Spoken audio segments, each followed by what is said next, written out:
Good morning, everybody. My name is Amber, and I am a future teacher. Um, I'm here to share with you my live text. So, this is my pre-professional. This is my kids, Lucia, Evelyn, Junior, and Catalia. I am 31 years old, and my son is my inspiration to be a teacher because of how his education journey has been. They say if you want something done right, then you got to do it yourself. So, here I am. Along with my four kids, I have six dogs and I help coach seven soccer teams. I go out of my way for anyone, and caring for people is one of my best qualities. My post professional is my teaching philosophy. So, my teaching philosophy is grounded on the principles of preannalism and romanticism. I will emphasize the importance of timeless knowledge and individual creativity. By creating a supportive and inclusive learning environment, I will use diverse assessment methods and I am committed to ongoing professional development. I will aim to inspire and empower my students and achieve their full potential. So these are my assistive technologies. My speech to text, there's three of them that you could use. Text to speech, there's three of them. I don't always read books. Who am I kidding? You should see my library. I have a lot. And then these are my additional technology resources for teachers. This is my favorite because you can choose between the grades that you are teaching. So if you're teaching kindergarten, there's you click on kindergarten and there's multiple apps for you to use. And if you're teaching eighth grade, sixth grade, it's the same thing. Um, this is my classroom management. So my classroom rules is be safe, be respectful, and be responsible. This will be on my classroom wall for all the kids to see. My procedures for my classroom is enter quietly and put up your backpacks and jackets. Sit down in your assigned seat and wait for instructions. Raise your hands if you need something or if you have a question. In the hallways, walk quietly with your hands either down at your side or behind your back. If you have any electronics, put them in your backpacks or in the provided bins in your cubbies. I'm debating on whether to put them in their cubbies or to line them up on the whiteboard just so that, it can be easily seen. I put this because I really like it. It has everything that you might need for procedures. These are my consequences. So there's level one, which is a warning, level two is action, and level three is more action. So, first, I will give a verbal warning. The second time, you would be put in a timeout in the quiet area, which would be full of pillows and blankets and like just a place for the kids to woo-saw. And then I will take away playtime and make them walk during recess or take away their free time to work on a subject that they might lack in. Then I would call or send them to the office to discuss it with the principal or assistant principal. And then I would call the parents and either schedule a parent teacher conference or see what I can do to help the student that the parents do. These are some technology tools right here, Quizlet, Brilliant, and Kahoot, that I was going to be using in my classroom. And then these are the 10 NTAC standards. The first one is learning development. So I would make sure to read my IEPs in the 504 for any of my students and make adjustment to my lesson plans as needed. I will also regularly assist individual and group performances in order to design and modify instructions to meet my students' needs in the area that they need. And NTAC Standard 2 is learning differences.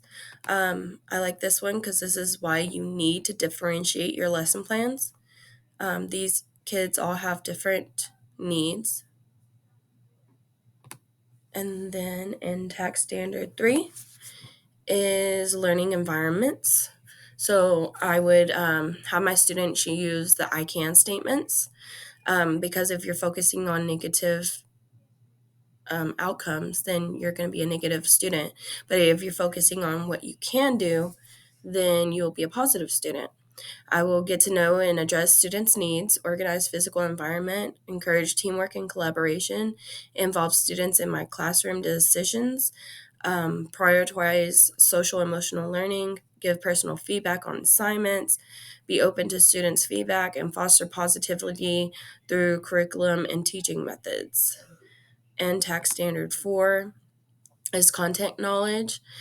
So this is what I would do to do my reflections every day. I will encourage students in learning experiences and disciplines that encourage students to understand, question, and analyze ideas from diverse perspectives so that they master the content. I will help stimulate learning reflections or prior content knowledge. I will use supplementary resources and technologies.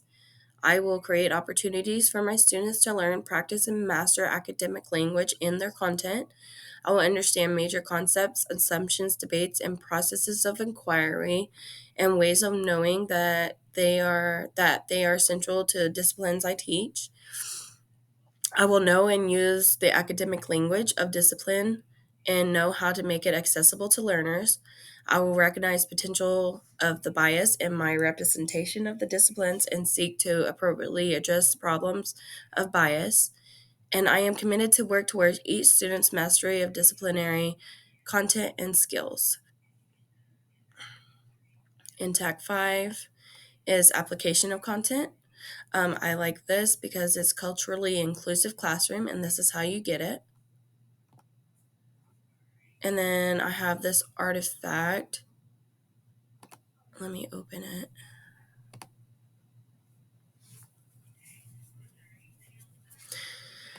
Stop it. So I like this one because it helps with critical thinking. So this is a boy petting a dog, then you add a leash. So what goes next? It's either a fish in a bowl, a boy walking the dog, or a girl feeding a rabbit carrots. Okay. And then in tag 6 is the assessments. So this is my pre-assessments, pre-writing activities, concept maps, pre-test. These are some more strategies. Formative assessments. This is how to monitor and how to evaluate. So this would be my exit slips, observation, and self-assessments. My summative assessments are the standardized testing administered by the states, end of unit or chapter test, final projects. And this is basically what a summative assessment is and a couple examples of what to do. NTAC 7 is traditional instruction versus differentiation instruction. So this gives like what the teacher is going to do, an example, and then this is differentiation of the instruction and the example. So this one is a single teacher approach for the entire class. The math teacher works word problems on the overhead, and the differentiation of that would be a math teacher works the first step, then instructs students to discuss the next steps with a partner. So that way you're not only like doing it yourself, you're including the students for open discussions. Then in TAC 8, standard is instructional strategies. So I chose this because it has different instructional strategies and the examples. NTAC 9 is professional learning and ethical practice.